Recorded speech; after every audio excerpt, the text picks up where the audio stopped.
Bom dia. Possamos nessa manhã aprender mais do Senhor. Hoje eu levantei mais cedo e eu havia preparado durante a semana essa abertura da nossa escola matutina desse domingo. Fui dar mais uma lida e acabei mudando quase tudo. E eu fiquei num pensamento, porque a pregação de hoje à noite já está preparada, e às vezes eu, durante a tarde, ainda vou na meditação, na oração, e acabo, mas eu quero ver se eu não mexo na pregação desta noite. Deus sabe das coisas. Esses dias eu ouvi um irmão dizer o seguinte: algumas pessoas criticam muito quando se faz um roteiro, um esboço da pregação. Alguns dizem assim: deixa que o Espírito fala na hora. Irmãos, o irmão Márcio prega o Evangelho há mais de 30 anos. Se bem que eu fiz isso durante um tempo. Mas quando a gente vai envelhecendo, uma coisa que nós não podemos fazer é confiar no nosso talento adquirido. O que o irmão Márcio fez? Eu procuro, na oração, me restringir cada dia mais na preparação do Evangelho. Alguns não gostam disso, alguns não fazem isso, mas fica cada pregador a seu critério, e gostaria que a igreja entendesse isso, e os irmãos que ouvem os sermões possam também compreender isso, da qualificação da pregação. Bom, nós vamos falar nesta abertura deste domingo tão bom de acordar, sobre testemunho. Por um motivo ou outro, e eu estava observando algumas pregações de algum tempo atrás, e um certo domingo, e eu anotei aqui, no dia 5 de janeiro de 2013, nós trouxemos um assunto sobre testemunho.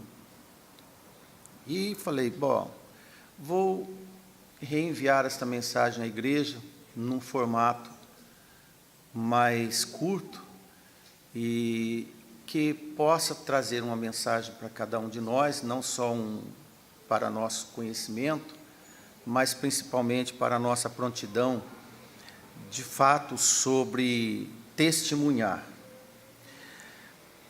No livro de Atos, logo no primeiro capítulo, Atos capítulo 1, nós vemos, este foi o primeiro livro que relata a história cristã.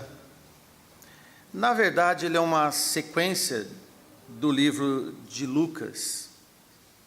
Logo no primeiro versículo, diz assim: fiz o primeiro tratado, ó Teófilo, acerca de tudo que Jesus começou, não só fazer, mas a ensinar, até o dia em que foi recebido em cima, depois de ter dado o mandamento pelo Espírito Santo, aos apóstolos que escolhera, os quais também, depois de ter padecido, se apresentou vivo com muitas e infalíveis provas, sendo visto por eles por espaço de 40 dias e falando das coisas concernentes ao reino de Deus.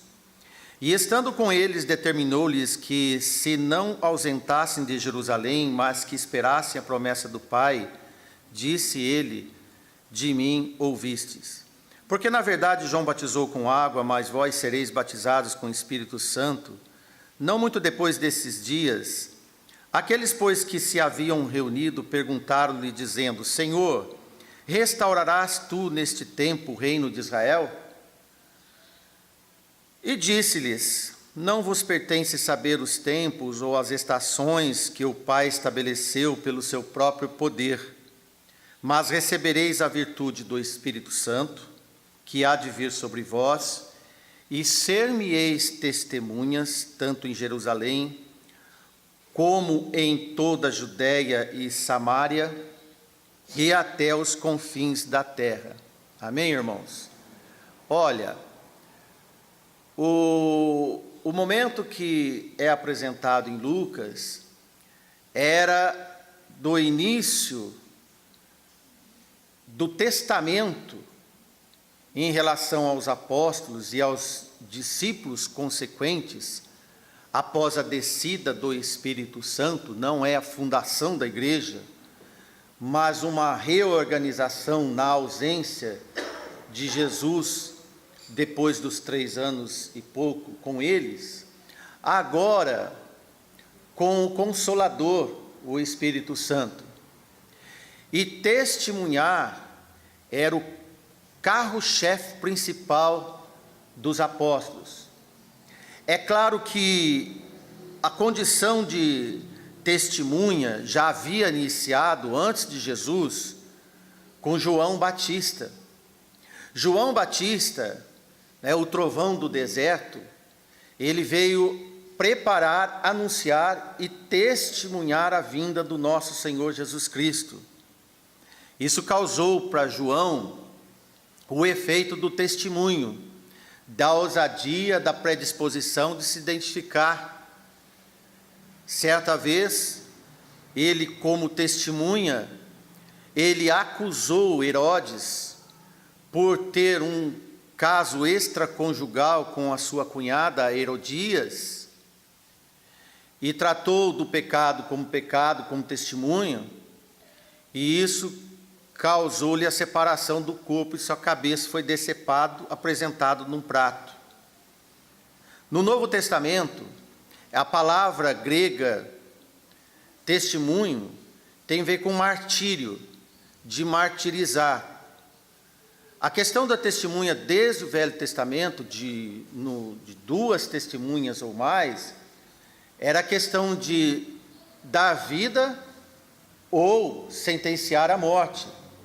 Testemunha é muito mais sério que possamos imaginar na prática desse dia a dia do nosso mundo atual, onde as testemunhas mentem, onde a falsa testemunha dá um certo ar de esperteza, mas a testemunha é coisa séria. Os irmãos sabem que eu, por mais de 30 anos, fui bancário, e graças a Deus, com toda a idoneidade que Deus pode dar aos seus servos, como funcionário de uma empresa, cheguei a gerente de banco. E como gerente de banco, eu sempre chamava alguns funcionários para ser testemunha. E eu ia nessa audiência como preposto, não como testemunha. Interessante que o preposto pode mentir, mas a testemunha não pode mentir. E o juiz sempre fala, olha, sobre a penalidade da lei, se houver falso testemunho, você pode ser preso imediatamente. Por que isso? Porque o que a testemunha diz, ela tem peso de indenização no caso de uma ação judicial. E injúria popular tem peso de prisão ou soltura. Então, nós, testemunhas do nosso Senhor Jesus Cristo, o nosso peso é muito sério em relação a testemunhar Jesus Cristo neste mundo. Quando eu, ainda jovem, com meus 20 e poucos anos, quando eu entrei nessa instituição bancária, nós tínhamos um código de conduta que nós assinávamos e o gerente abonava e mandava para a matriz. E nesse código de conduta tinha alguns itens. Nós não poderíamos dar cheque sem fundo, com pena de demissão. Nós não poderíamos dar escândalo na cidade, com pena de demissão. Nós tínhamos que dar um bom testemunho na sociedade, porque, afinal de contas, nós teríamos que exalar a confiança da empresa para que os clientes pudessem deixar o dinheiro nas nossas mãos, isto é, na mão do banqueiro. Olha, irmãos, aí fora circula assim a questão de testemunho. Bom testemunho chama as pessoas, mau testemunho prejudica as pessoas. É tão sério a questão de testemunho que nós precisamos entender, à luz da palavra de Deus, esta questão. Mas o testemunho não parou por aí.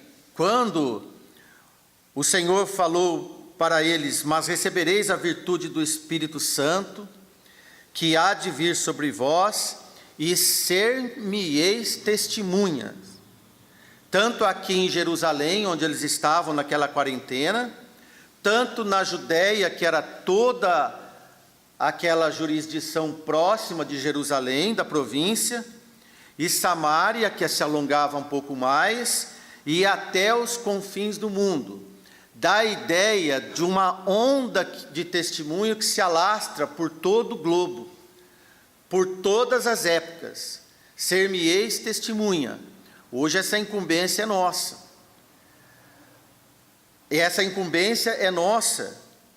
Quando nós vemos em Lucas capítulo 24, versículo 36, sobre a aparição do nosso Senhor Jesus Cristo aos 12, e disse-lhes: assim está escrito, e assim convinha que Cristo padecesse e ao terceiro dia ressuscitasse dentre os mortos, e em seu nome pregasse o arrependimento, a remissão dos pecados, e em todas as nações, confins do mundo, começando por Jerusalém. Conferimos isso na aparição do Espírito Santo e suas virtudes. E destas coisas sois vós testemunha. E eis que vos envio a promessa de meu Pai. Ficai, porém, na cidade de Jerusalém, até que do alto sejais revestidos de poder. Olha, irmãos, eles eram testemunha de todas essas coisas, e eles tinham que testemunhar de tudo que eles viram, ouviram e aprenderam na vida. Esse é o ponto fundamental da testemunha. Ela tem que viver os fatos, para poder testemunhar dos fatos.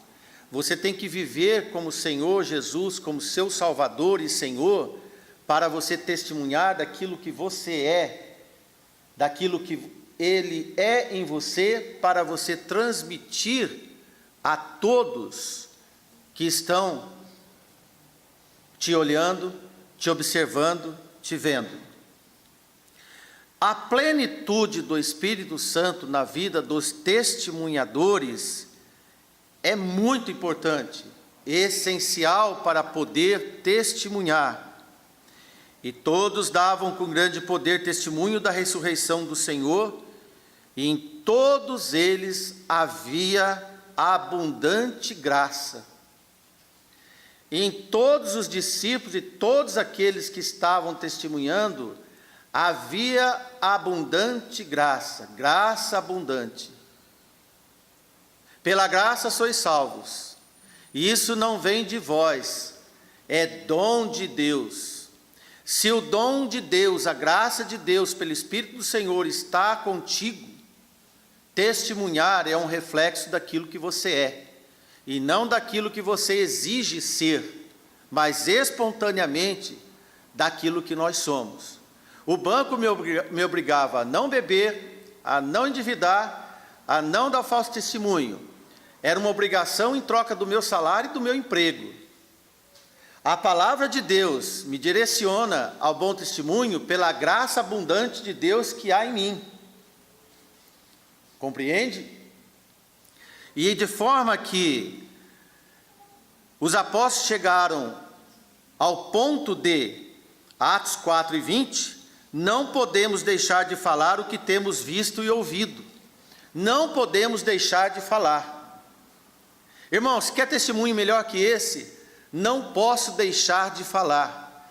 Lá na sua escola, lá no seu serviço, na hora do seu namoro, na hora da reunião familiar, não posso deixar de falar do Senhor. Não porque eu tenho obrigação, mas porque eu tenho o compromisso da graça de Deus em mim. A maior gratidão exposta dos filhos de Deus é falar de Cristo. É deixar o nome do Senhor sair pelas nossas atitudes, pela nossa vida, como alguns dizem, é transpirar, exalar o cheiro do Senhor em todos os nossos atos. Falar e testemunhar de Cristo não é só pela boca ou verbalizar, é pelos nossos atos, principalmente. Pelo nosso comportamento falamos de Cristo. Aquilo que somos, pela graça de Deus, dá o recado do Evangelho para aqueles que ouvem de nós. Então, meus irmãos, testemunha é ser mártir. Ser mártir é estar junto, é sofrer junto, e é por uma causa que vale a pena dar a vida, porque Jesus deu a vida por nós. Amém, irmãos?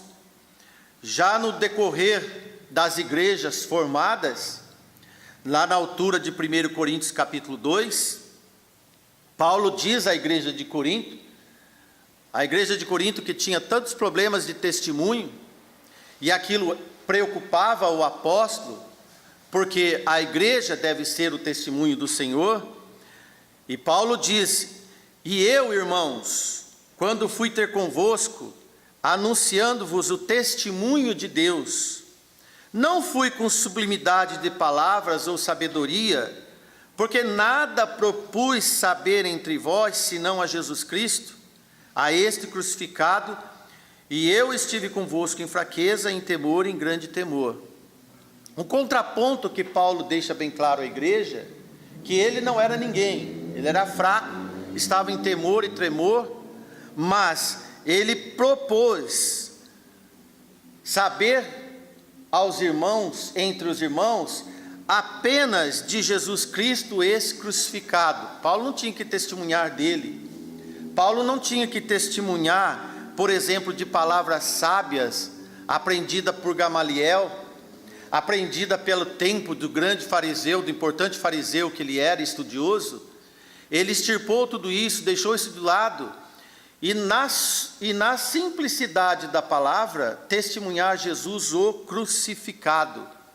Olha, é isso que o Espírito ensina no testemunho. Então, ele foi anunciar Jesus à igreja de uma forma simples, mas segura. Paulo testemunhou não de uma forma insegura, oscilante, porque na verdade, irmãos, nós não podemos jamais navegar em dois barcos. Nós não podemos ter um Senhor um dia, outro Senhor outro dia. Nós não podemos conseguir adaptar dois senhores na nossa vida. Se você quer fazer isso, de quem você testemunha? De qual deles? E quem te ouve, quem te vê, qual ele vai ver? Qual o Senhor que ele vai ver? Qual o martirizado que ele vai ver? Amém? Chegou um tempo que Jesus tinha que partir. Lucas 21, Jesus, não só em Lucas, mas Mateus, Marcos, Jesus dá início de uma forma de aviso aos seus discípulos que ele ia partir. No versículo 12, capítulo 21 de Lucas, Jesus deixa bem claro que a proposta de testemunhar ia ter agravantes consideráveis. Veja que ele diz: mas antes de todas as coisas lançarão mão de vós e vos perseguirão, entregando-vos às sinagogas e às prisões, e conduzindo-vos à presença de reis e presidentes, por amor do meu nome. E vos acontecerá isto para testemunho. Irmão, Jesus disse: testemunhar é colocar à prova aquilo que somos. Versículo 14: proponde, pois, em vossos corações não premeditar como haveis de responder, porque eu vos darei boca e sabedoria, a que não poderão resistir nem contradizer todos quantos vos opuserem. E até pelos pais, irmãos e parentes e amigos sereis entregues, e matarão alguns de vós, e todos sereis odiados por causa do meu nome. Mas não perecerá um único cabelo da vossa cabeça, na vossa paciência possuí as vossas almas. Amém? Olha, talvez de uma forma muito humana, quando os discípulos ouviram isso, poderiam falar: olha, até onde vale a pena? Por isso que a palavra raiz de testemunha é mártir. Se Jesus foi mártir, ele disse aos seus discípulos: vão fazer parte do meu martírio, do sofrimento. A traição começa do círculo íntimo de cada um de nós, e aí se expande. Mas ele diz: e vos acontecerá isto para testemunho. Testemunho também é colocar à prova os discípulos do Senhor, do qual nós somos. Do qual nós somos. Testemunhar, meus irmãos, tem a ver com pronunciar, nunca ocultar, mas sim falar de Cristo. Um pregador disse assim: muita gente se acha de fato na caravana dos salvos, mas grande parte viaja nessa caravana dormindo. Testemunhar é nosso dever e privilégio. Testemunhar de Cristo é privilégio. Certa vez, irmãos, na cidade de Samaria, ela foi sitiada pelo exército sírio. E, segundo Reis, capítulo 7, na altura do versículo 3, se você quiser anotar depois, e esse cerco prolongou-se e tornou-se gerou uma fome muito grande devido ao cerco dos inimigos. Mas de Deus veio a libertação, que o exército sírio abandonou o seu arraial por um pavor do Senhor, e eles apressaram com a pressa, deixaram tudo, deixaram vestes, utensílios e mantimentos. No entanto, existiam lá 4 leprosos que viviam à porta de Samaria, e eles viviam naquela miséria. Aí eles resolveram ir no arraial dos sírios, porque eles não tinham nada a perder. Pelo menos, eles pensaram 2 coisas: ou eles nos dão comida, ou morremos de fome, porque isso já é fato, ou eles nos matam de vez. E eles ousadamente foram no arraial. Quando chegaram lá, não tinha sírio nenhum mais, tinha comida e roupa em fartura. Ora só, o que eles fizeram? Então eles olharam pelos outros e disseram assim: não fazemos bem, este dia é dia de boas novas, e nos calamos. Se esperarmos até a luz da manhã, algum mal nos sobrevirá. Por isso agora vamos e anunciaremos a casa do rei, para que o rei, sua família e o povo possam comer conosco.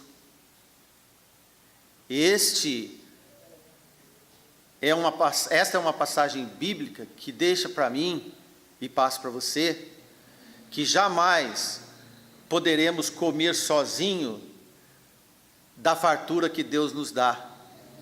Nós devemos anunciar as boas novas que temos da salvação. Assim fizeram os leprosos antes da luz da manhã, porque se passasse o amanhecer, eles sentiriam-se culpados por não anunciar. Hoje, meu irmão, é dia de boas novas. Hoje é dia de testemunhar do Senhor. Hoje é dia de falar dele. Você tem esperado amanhã chegar para falar de Cristo? Para testemunhar dele? Para anunciar as boas novas dele? O que nós temos feito? Nós temos que sair daqui, irmãos, cada dia mais alegres, mais confiantes, para anunciar a palavra do Senhor. Amém? Eu quero deixar uma lição de casa para todos nós. A testemunha, nós vemos que começa antes de Jesus vir. No Velho Testamento, a testemunha é um caso da lei. Mas, desde João Batista até o Apocalipse, tem testemunha. No intervalo entre a 6ª e a 7ª trombeta, Apocalipse capítulo 11, vai vir 2 testemunhas. Alguns irmãos acham que é Elias e Moisés. Não diz explicitamente, mas essas 2 testemunhas testemunharão do Senhor no pior caos que haverá de perseguição aos filhos de Deus. E eles ficarão testemunhando do Senhor, sofrerão, padecerão, mas testemunharão do Senhor, até a vinda do Senhor na 7ª trombeta. Como diz no testemunho de Pedro, lá em Atos 10, e nós somos testemunhas, versículo 39, nós somos testemunhas de todas as coisas que fez, tanto na terra da Judéia, como em Jerusalém, o qual mataram e penduraram no madeiro. Versículo 43, ele diz, e a este dão testemunho todos os profetas, de que todos que nele crerem, receberão o perdão dos pecados pelo seu nome. Amém, irmãos? Testemunhar é um dever, mas é um dever alegre, sadio, como a aurora da manhã, como os leprosos. Testemunhar é um dever que, se nós não testemunharmos, sentiremos culpa de pecado por não anunciar as boas novas. Um bom dia de domingo a todos nós, que Deus nos abençoe, nos dê sempre a capacidade, a vontade, a disposição e o poder alegre, na graça do Senhor, para testemunhar e anunciar as boas novas. Que assim seja.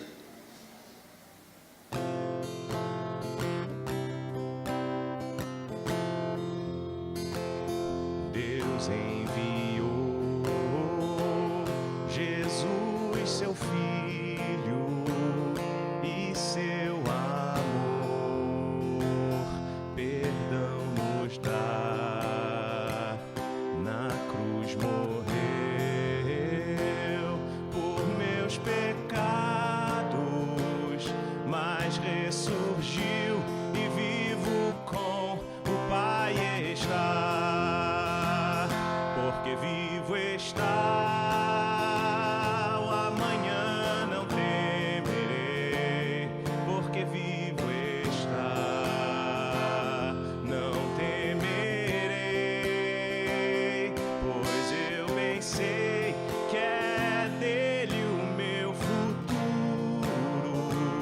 A vida vale a pena, Cristo vivo está.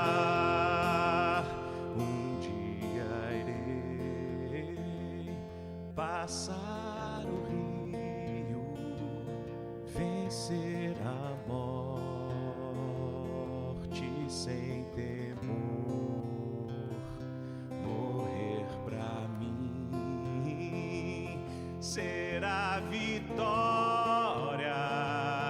Verei a glória de Jesus, meu Salvador, porque vivo está.